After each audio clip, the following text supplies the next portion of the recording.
Welcome to the Contractor Safety Council's Best Practices video on proper barricading while working at a retail facility. Anything you see in this video is simply a recommendation or best practice.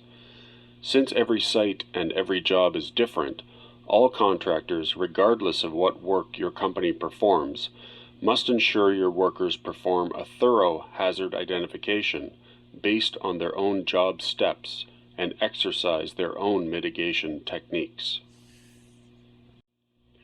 For any contractor who works outside, either in the forecourt or anywhere on the property, vehicles and pedestrians are our greatest concern.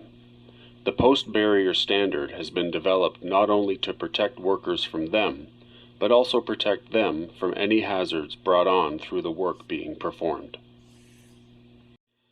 Since the worker has complete control of their workspace, if it makes you feel safer, leave yourself a walkthrough or escape route in case of an emergency.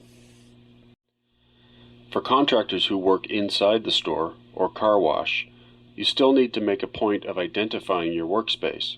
If you allow someone into your workspace and they get hurt, you have not done enough to make the area safe.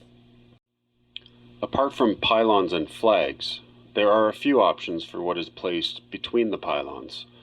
Some contractors use caution tape, others use poles, which are less affected by the wind. Since 90% of the work we perform occurs at the pumps, we use our service vehicles as our main barricade.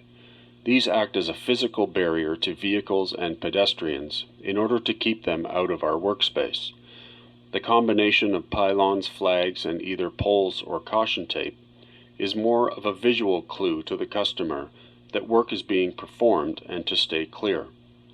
Remember, if somebody wanted to get into your workspace, they easily could. The barrier or tape is to stop anyone from aimlessly walking through your workspace, especially in our case when we have flammable materials exposed.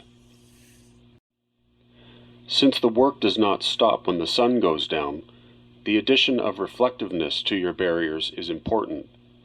Here we can see the dramatic difference in visibility when reflectiveness is added. In summary, remember to use your service vehicle as your main physical barrier where possible. Pylons should be placed no more than 6 feet apart and be a minimum of 28 inches high. Flags should be placed in each pylon and not be less than 48 inches high. The continuous barrier of either poles or caution tape should impede anyone from aimlessly walking through your workspace. And as a final note, always try to maintain at least a 6-foot safety zone from where you are standing to your barrier. The larger your workspace, the safer it is. On behalf of the Contractor Safety Council, thank you for your attention with respect to this important safety initiative and your continued efforts on minimizing workplace injuries.